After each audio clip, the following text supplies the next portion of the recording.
નમસ્કાર સીએનબીસી બજાર પર આપનું સ્વાગત છે અને આપ જોઈ રહ્યા છો પ્રોપર્ટી ગુરુ અને હું છું ઝરણા અલકંટી।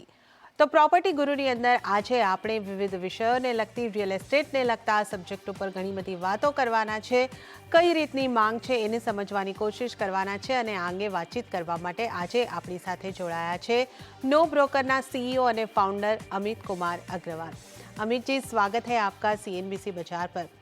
अमित जी, जिस तरीके से हम लोग देख रहे हैं कि सब जानते हैं कि कोविड के दौरान लोगों ने अपने खुद के घर का एक महत्व समझा है और इस दौरान हमने देखा कि लोग अपना घर खरीदना चाह रहे थे। आपके नो ब्रोकर का एक सर्वे भी है जिसमें भी ये पाया गया कि काफ़ी लोग अपना खुद का घर खरीदना चाहते हैं। तो जिस तरीके की ये डिमांड हमने कोविड के तुरंत बाद देखी थी, बढ़ती हुई डिमांड का जो दौर हमने देखा था, क्या वही स्थिति अभी है या अब ये स्थिति में कोई फर्क आप देख रहे हैं? नहीं, वो स्थिति बरकरार है। इनफैक्ट हम उस स्थिति में और इम्प्रूवमेंट ही देख रहे हैं। असल में क्या हुआ है कि 2 चीज़ों का मिश्रण हो गया है। अगर आप थोड़ा-सा एक डिस्टेंस से देखें तो। पहला तो क्या हुआ है कि पिछले 10 सालों में प्रॉपर्टी के प्राइसेज़ काफ़ी कूल ऑफ हो गए हैं। अब हर साल भी अगर आप स्टील, सीमेंट का प्राइस माने कि वो 8-10% बढ़ता है और 3 साल भी अगर प्राइस ना बढ़े किसी प्रॉपर्टी के, तो समझ लीजिए कि आपको 30% डिस्काउंट में मिल रही है प्रॉपर्टी। और जीएसटी, डिमोनेटाइजेशन कई चीज़ों की वजह से पिछले 10 साल में प्रॉपर्टी के प्राइसेज़ उतने नहीं बढ़े जितने 2000 से 2010 में बढ़े थे। अब अगर आप देखें तो 2020 से आज तक जो प्रॉपर्टी के प्राइसेस हैं, वो काफ़ी रीज़नेबल हो गए हैं। अगर आप गुना भाग करके देखें कि एक एवरेज इनकम कितनी होती है आदमी की वर्सेस जो प्रॉपर्टी का प्राइस है, या आप रेंटल यील्ड का मापदंड लगाएँ, आप जो भी मापदंड लगाएँ, अभी प्रॉपर्टी प्राइसेस काफ़ी रीज़नेबल है। तो एक तो बड़ी वेव ये चली है और दूसरी वेव ये चली है कि कोविड के दौरान जब लोग घर में बहुत समय रहे हैं, तो उन्होंने ये बेसिकली एहसास किया है कि उनको और चीज़ें क्या चाहिए घर में और अपने घर होने का क्या अपने का बेनिफिट क्या है कि आप घर में चेंजेस कर सकते हैं, क्या आपको 1 बेडरूम और चाहिए। तो ये दोनों जो वेव्स हैं, उन दोनों के मिश्रण की वजह से प्रॉपर्टी की खरीदारी में पिछले 2 साल में बहुत तेज़ी आई है और वो तेज़ी अभी भी बरकरार है। और ऐसा नहीं है कि वो तेज़ी केवल अफोर्डेबल घरों के लिए है, वो लग्ज़री होम्स के लिए भी है, विलास के लिए भी है। तो बहुत सारे बिल्डर्स के villas have basically sold like hot cakes. तो बहुत आश्चर्य की भी हमें भी काफ़ी आश्चर्य है। मतलब मैं nobroker.com चलाता हूँ, हम लाखों कस्टमर्स को देखते हैं। हमारे लिए भी आश्चर्य की बात है कि पिछले 2 साल में कितना ज़्यादा ये मिश्रण हुआ है कि प्रॉपर्टी के प्राइसेज़ रीज़नेबल हो गए हैं और लोगों का ये इंक्लिनेशन कि हाँ भाई अपना घर होना चाहिए, वो इससे मैच कर गया है। इसलिए हमें कोई भी इसमें कमी नहीं दिख रही है प्रॉपर्टी खरीदारी में। ओके, तो ઘરોની ખરીદારીની જ્યારે આપણે ખાસ વાત કરી રહ્યા છે તો કોવિડ બાદ જે આપણે એક દોર ચાલતો જોયો છે કે લોકોએ પોતાનું ઘર ખરીદવાનું મહત્ત્વ સમજ્યું છે। જે લોકો ફેન્સ પર બેઠેલા હતા પોતાનું ઘર ખરીદવા માટે, કોવિડના તુરંત બાદ કે કોવિડ દરમિયાન જ ઘરની ખરીદારી આપણે શરૂ થતા જોઈ છે અને એ જ ટ્રેન્ડ જે છે એ અહીંયા આગળ આપણને જળવાતો દેખાઈ રહ્યો છે। अमित जी, ये एक बहुत अच्छा ट्रेंड घर खरीदारी को लेकर हमने बनता देखा है। डिमांड का अच्छी डिमांड होने का बढ़ती हुई हमने देखी है। पर जिस तरीके से कोविड के दौरान लिक्विडिटी हमें मिल रही थी, इंटरेस्ट रेट कम कर दिए गए थे और अब पूरी इस साइकिल की शुरुआत हो चुकी है। 2 से 3 बार इंटरेस्ट रेट की हाइक हो चुकी है। तो इस तरीके से अगर हम देखें तो लोगों के इंटरेस्ट रेट बढ़ते हैं तो लोगों को घर थोड़ा महंगा पड़ता है, उनकी ईएमआई बढ़ जाती है, लोन चुकाने का वक्त बढ़ जाता है। ये हर तरीके से एक तरीके से देखें तो लोगों के सेंटिमेंट पे इसका इम्पैक्ट आना चाहिए। तो ये इसका इम्पैक्ट कितना आ रहा है और वर्सेस हम देखें कि पिछले कुछ महीनों में जो प्रॉपर्टी रजिस्ट्रेशन के नंबर्स हमारे सामने आ रहे हैं, वो दोनों कुछ अलग अलग बातें कह रहे हैं। तो इसको हमें कैसे समझना चाहिए? नहीं, बहुत ही अच्छा आपने सवाल पूछा। तो इसको भी बेसिकली एक बड़े पिक्चर में देखते हैं। तो आज जो होम लोन के रेट हैं वो आरबीआई जो रेपो रेट तय करता है उस रेट से के हिसाब से बढ़ते हैं वो। रेपो रेट्स आरबीआई ने 4% से 5.4% किया है पिछले कुछ महीनों में। तो ऑफ कोर्स ये सुनने में और प्रैक्टिकली इंटरेस्ट रेट्स की बढ़ोतरी है, लेकिन अगर आप रेपो रेट की हिस्ट्री देखें पिछले 20 साल की, कि पिछले 20 साल के अंदर रेपो रेट था कहाँ, तो रेपो रेट हमेशा 6 से 8% की रेंज में रहा है, अगर आप ये डायग्राम बना के देखें। तो जो आज भी जो रेपो रेट है डिस्पाइट 1.4% के इंक्रीज के, वो भी एवरेज से नीचे है, ज्यादा नहीं है। तो जो होम लोन का जो ओवरऑल रेट है वो अभी भी काफी अफोर्डेबल है अगर आप पिछले 20 साल की हिस्ट्री देखें। इसीलिए प्रॉपर्टी खरीदारी में उतना फर्क नहीं आया है। हाँ, जब आप कुछ एक घर देख रहे होते हैं और अगले दिन आपको न्यूज आती है कि साहब प्रॉपर्टी की ईएमआई बढ़ गई, तो आपको आपको थोड़ा देर एडजस्ट टाइम लगता है अपने को एडजस्ट करने के अंदर, लेकिन फिर भी 25 बेसिस पॉइंट 50 बेसिस पॉइंट के बेसिस पर कोई इतना बड़ा डिसीजन चेंज नहीं करता घर के खरीदने का। तो एक तो बात ये है। दूसरी बात ये भी है कि जब आदमी के घर का जो डिसीजन होता है खरीदने का, वो कई चीजों पे निर्भर करता है, और होम लोन का रेट उनमें से वन ऑफ दोज थिंग्स है। क्यों आदमी घर खरीदता है? एक तो पर्सनल रीजन है कि मुझे अपने यूज के लिए चाहिए। दूसरा, लोगों को ये फील होना चाहिए कि प्रॉपर्टी प्राइस अफोर्डेबल है, वो खरीद सकते हैं, वो बहुत ज्यादा महंगे नहीं है, जो कि आज की सिचुएशन चल रही है। और थर्ड, उनको ये महसूस होना चाहिए कि हाँ उन्हें जरूरत है, जो कि कोविड ने बेसिकली वो नीड और ज्यादा इंक्रीज कर दी है। और एक मैं और बात बोलूंगा कि जब भी कोई आदमी होम लोन लेता है तो वो टिपिकली 20 साल के लिए होम लोन लेता है। फिर लोग कोशिश करते हैं कि भाई हम 15 साल में उसको चुका दें। तो जो होम लोन है, और ज्यादातर home loan, I would say 99% जो होम लोन है, वो फिक्स रेट पे नहीं लिए जाते हैं, वो फ्लोटिंग रेट पे लिए जाते हैं, क्योंकि बैंक्स फिक्स रेट पे इतना महंगा दे देते हैं कि वो ऑप्शन अनवायबल हो जाता है, तो फ्लोटिंग पे लेते हैं। इसका मतलब ये है कि आपने जो होम लोन आज लिया है वो अगले 15 साल तक ऊपर नीचे होता रहेगा। कभी सरकार रेपो रेट बढ़ाएगी, कभी नीचे करेगी, कभी अप साइकिल होंगी, कभी डाउन साइकिल होंगी, कभी इन्फ्लेशन ज्यादा होगा, कभी इन्फ्लेशन कम होगा, तो एवरेज आउट हो जाता है। तो यही कारण है कि अभी भी होम लोन के रेट बढ़ने के बावजूद भी अभी भी कोई कमी नहीं आई है लोगों की खरीदारी में। ઓકે, તો અહીં આગળથી આપણે જે સમજી રહ્યા છે કે જે રીતે આપણે જોઈ રહ્યા છે કે ઇન્ટરેસ્ટ રેટ વધી રહ્યો છે, લોન થોડી મોંઘી ચોક્કસ થઈ રહી છે, પરંતુ જે એવરેજ લોન રેટ છે એ હજી પણ અત્યારે જે આપણે કહીએ કે જે આ 20 વર્ષ દરમિયાન જોયો છે આપણે, એની અંદર એ રેન્જની અંદર છે અથવા હજી પણ ઓછો છે. એટલે એને કારણે આપણે જે જોઈ રહ્યા છે કે ઘરોની ખરીદારીનો લોકોનો જે સેન્ટિમેન્ટ છે, જે ડિમાન્ડ છે ઘરની, એની ઉપર કોઈ મોટો ફરક નથી આવ્યો અને લોકો પોતાનું ઘર ખરીદારીની જે પ્રોસિજર છે તેની અંદર આગળ વધી રહ્યા છે, પોતાના ઘર શોધી રહ્યા છે અને ઘર खरीदारी અહીં આગળથી थती देखाई रही है।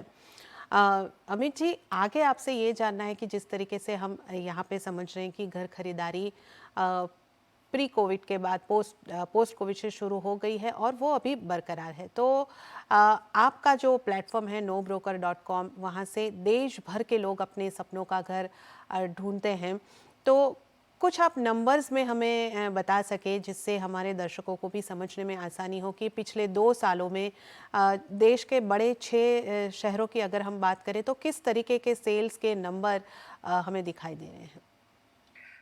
तो NoBroker.com अब काफी बड़ा साइट हो गया इन टर्म्स ऑफ रजिस्ट्रेशन। हम लोग हर साल 0.7 करोड़ नए कस्टमर ऐड करते हैं। तो अब हमारे पास काफी डेटा आने लग गया है, क्योंकि हमारा साइज बड़ा हो गया है, कि कितने बायर्स आ रहे हैं, किन शहरों में आ रहे हैं और किस पे डील हो रही है। तो उसके हिसाब से जब हम डेटा देखते हैं तो 2020 में जब कोविड बेसिकली शुरुआत हुआ था तो काफी अनिश्चित था कि कैसे सिचुएशन ठीक होगी कि नहीं होगी। तो 1-2 महीने का लल था, उसके बाद तेजी से इंक्रीज शुरू हो गया प्रॉपर्टी का। तो 2020 से 2022 में करीब 45% का इंक्रीज हो गया है प्रॉपर्टी बाइंग में, जो कि एक बहुत बड़ा नंबर है जब हम रियल एस्टेट की हिस्ट्री देखते हैं। अब अगर हम शहरों पे आए हैं, तो जो शहर है जैसे कि बैंगलोर है या बॉम्बे है, इनके अंदर इंक्रीज बहुत हेल्दी रहा है। कुछ सिटी जो कि हैदराबाद है, उनके अंदर 100% इंक्रीज हो गया है पिछले 2 सालों में। तो हैदराबाद मार्केट काफी हॉट हो गया है अभी। तो अब थोड़ा कूल ऑफ होने की जरूरत है। तो बेसिकली थोड़ा सा अभी अगर आप एकदम लेटेस्ट ट्रेंड देखें तो अब हैदराबाद में धीरे धीरे कूल ऑफ होना शुरू हुआ है। प्रॉपर्टी के प्राइसेस भी स्टेबल होना शुरू हुए हैं। जहां तक एनसीआर की बात देखें तो एनसीआर को सबसे ज्यादा समय लगा है बेसिकली इंक्रीज करने में, क्योंकि एनसीआर के अंदर काफी ज्यादा तेजी देखी गई थी उससे पहले वाले सालों के अंदर। और बहुत सारे लोगों के हाथ जले हैं कि उन्होंने प्रॉपर्टी ले लिया और उसके बाद बिल्डर ने बनाया नहीं उसको। तो एनसीआर के अंदर ग्रोथ कम हुई। तो एवरेज अगर 45 से 50% रहा है, तो हैदराबाद जैसे शहरों के अंदर 100% इंक्रीज हुआ है। एनसीआर टाइप के शहरों में 30 से 35% हुआ है। बैंगलोर, बॉम्बे, चेन्नई, इन शहरों के अंदर ये जो मीडियम 50% इंक्रीज है वो इंक्रीज हुआ है। तो सभी शहरों के अंदर बहुत अच्छा प्रॉपर्टी प्राइस इंक्रीज हुआ है। कुछ शहरों में जैसे बॉम्बे में जब सरकार ने स्टैम्प ड्यूटी का रिलैक्सेशन दिया तो उससे एडिड बेनिफिट भी आया है। ये बेसिकली अक्रॉस शहरों की समरी है। ઓકે, તો દરેક શહેરોની અંદર આપણે જુદી જુદી અસર જોઈ રહ્યા છે કે જુદા જુદા સેલ્સના આંકડા આપણી સામે આવતા દેખાઈ રહ્યા છે. જેમ કે હૈદરાબાદની અંદર જે છે પ્રોપર્ટીના વેચાણ ઘણા સારા થયા છે.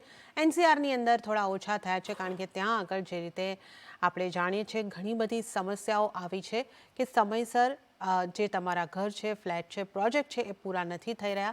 એને કારણે ઘણી બધી સમસ્યાઓ આવતી દેખાય છે અને ત્યાં એને કારણે લોકોની चिंता છે એ પણ વધી રહી છે. એને કારણે પણ ખરીદારીની ઉપર અસર થતી દેખાઈ રહી છે. અમિત जी, गुजरात की स्थिति किस तरीके की बन रही है?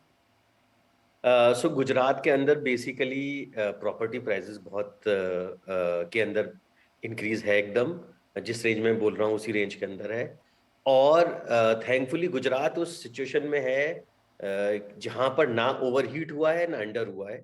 तो अगर आप हमसे ब्रॉडली पूछे, हालांकि हर किसी शहर के अंदर डिपेंड करता है कि उस पर्टिकुलर प्रॉपर्टी पर डिपेंड करता है कि प्रॉपर्टी का प्राइस कैसा है। पर ओवरऑल मैं बोलूंगा अगर किसी को भी गुजरात में प्रॉपर्टी लेने का मन है तो ये बहुत ही अच्छा टाइम है। अभी भी इंटरेस्ट रेट्स हिस्टोरिक टाइम को देखते हुए कम है। तो अभी आप 1.4% इंक्रीज में बिल्कुल मत जाइए। अगर आपको कोई प्रॉपर्टी पसंद है, आप अपने खुद के रहने के लिए यूज के लिए लेना चाहते हैं गुजरात में, तो ये बहुत अच्छा टाइम है, आपको एकदम एक्सप्लोर करना चाहिए। ઓકે, તો ગુજરાતની અંદર પ્રોપર્ટી લેવી હોય તો તમે ચોક્કસપણે આગળ વધી શકો છો. જે આ ઇન્ટરેસ્ટ રેટનો એટલે કે વ્યાજ દરનો વધારો છે, વધારે એના ઉપર વિચારવાની જરૂર નથી. એટલી મોટી ફરક નથી દેખાતો. પોતાનું ઘર ખરીદવું હોય તો આ એક સારો સમય અહીંયા આગળથી બનતો દેખાઈ રહ્યો છે. તો તમે ચોક્કસપણે ગુજરાતમાં તમારું પોતાનું ઘર બનાવવા ઈચ્છતા હોય તો ચોક્કસપણે અહીંયા આગળથી બનાવી શકો છો. તો આપણી એક સરસ રસપ્રદ ચર્ચા અહીંયા આગળ ચાલી રહી છે, જેની અંદર આપણે વાત કરી રહ્યા છે કે ઘરોની ખરીદારી અત્યારે આપણને વધતી દેખાઈ રહી છે. ઘરોની ખરીદારી બાદ રોકાણ કરવાની ક્યાં તક છે, રેન્ટલ સેગમેન્ટની અંદર કેવો માહોલ છે, આ બધી જ વાત પણ આપણે કરવાના છે. પરંતુ અહીંયા આગળ સમય થઈ રહ્યો છે એક નાનકડા વિરામનો. લઈશું એક નાનકડો વિરામ અને ઝડપથી પાછા ફરીને આ ચર્ચાને આપણે આગળ વધારીશું. તમે જોતા રહો CNBC ગુજરાત.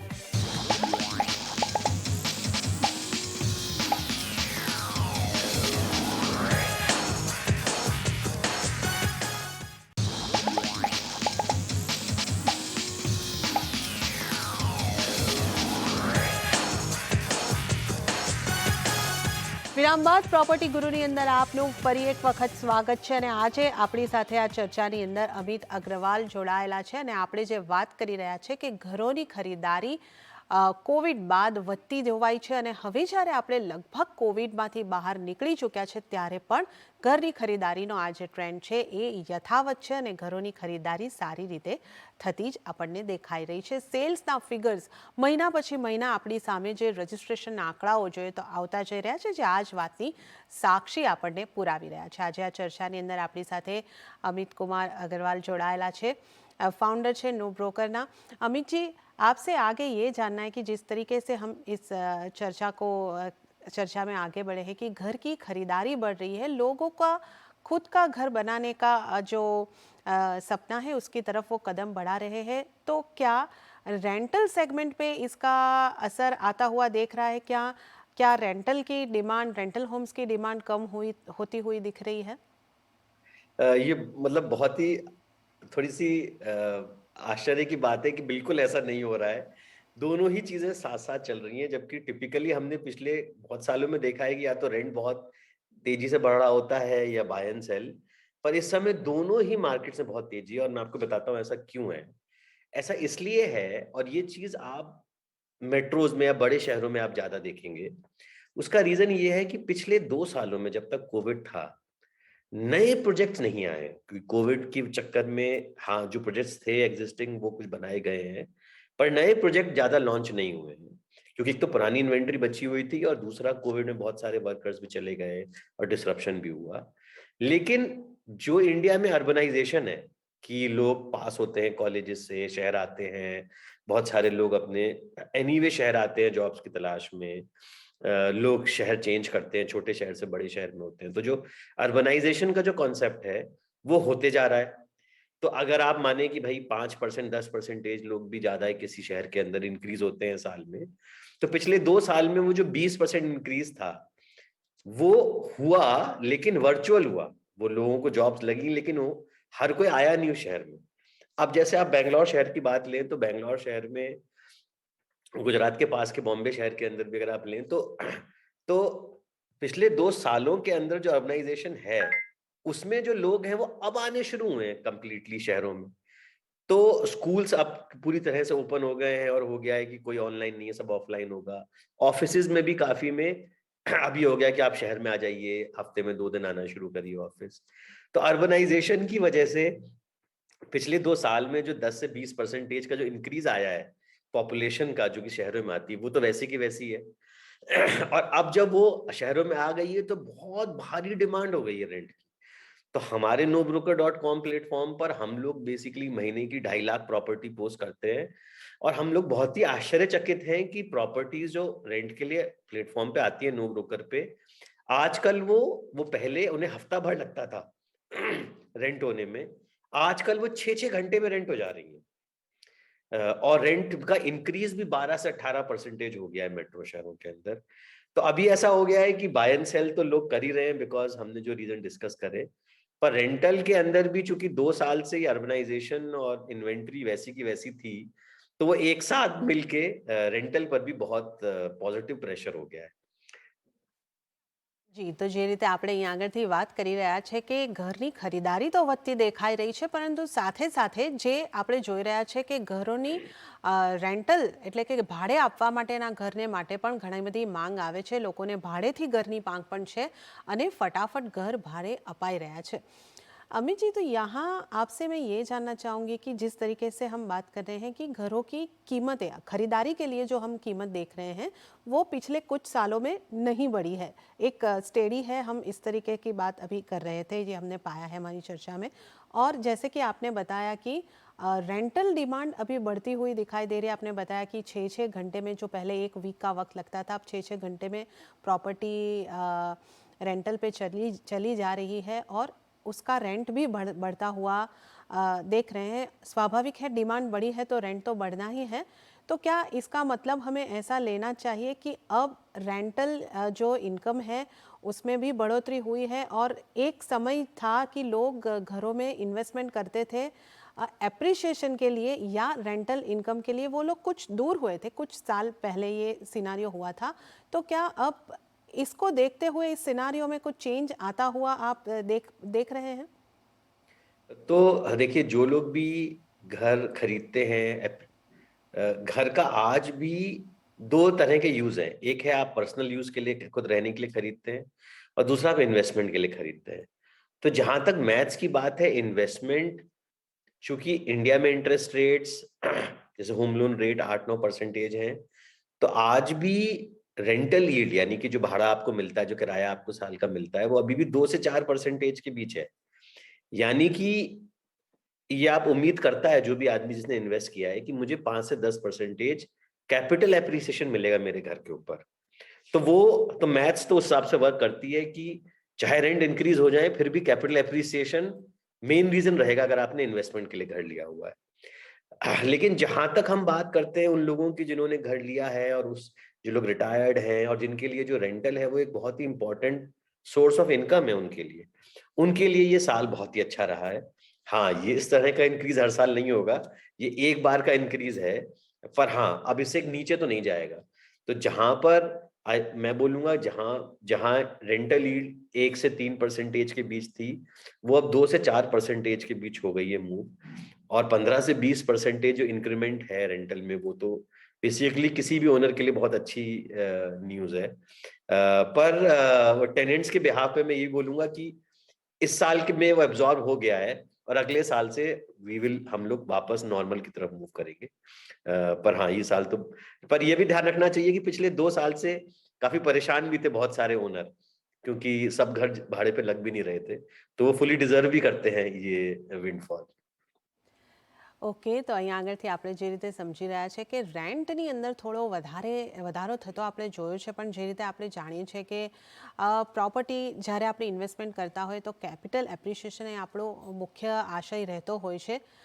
ત્યાં જ્યાં સુધી કોઈ વધારો નથી આવતો ત્યાં સુધી એ રોકાણને કરવા માટે આપણે થોડું વિચારવું જોઈએ. અને જે રીતે અહીંયા આગળથી આપણે વાત કરી રહ્યા છે કે રેન્ટ આ વર્ષે તો વધ્યું છે, પણ આટલું જ દર વર્ષે વધશે એવી શક્યતા અહીંયા આગળથી ઓછી લાગી રહી છે. તો આ તમામ બાબતો છે જ્યારે આપણે ઇન્વેસ્ટમેન્ટ કરવા જઈએ છીએ ત્યારે ધ્યાન રાખવાની છે. એટલે કદાચ સંભાવનાઓ એવી છે કે હજી પણ જે રિયલ યુઝર છે એ લોકો તો પોતાને માટે ઘર ખરીદી શકે છે, પરંતુ ઇન્વેસ્ટમેન્ટ પર્પઝની જો વાત કરવી હોય તો કદાચ હજી ઇન્વેસ્ટરને આવતા, હજી રિયલ એસ્ટેટની અંદર આવતા થોડો સમય લાગી શકે છે. अमित जी, लास्ट में आपसे ये भी जानना था कि अब वर्क फ्रॉम होम तो लगभग ख़त्म हो चुका है, ऑफिस से वर्क करना शुरू हो गया है, तो समय थोड़ा अब हमारे पास कम है, फिर भी ऑफिस स्पेस की डिमांड पे थोड़ी आपकी राय लेना चाहूँगी. तो ऑफिस स्पेस की डिमांड में बहुत अच्छा हम लोग देख रहे हैं इंक्रीज, क्योंकि अब सभी ऑफिसेज खुलने शुरू हो गए हैं। जिन्होंने हफ्ते में अगर 2 दिन आने के लिए भी बोला है तो भी इसका मतलब कि ऑफिस खुलना पड़ेगा। कमर्शियल प्रॉपर्टीज का ऑक्यूपेंसी रेट बहुत अच्छे से बढ़ रहा है। तो मेरे ख्याल से पिछले 2 साल में जो हमने लल देखा कमर्शियल प्रॉपर्टीज का, उसका ठीक यू टर्न हो रहा है।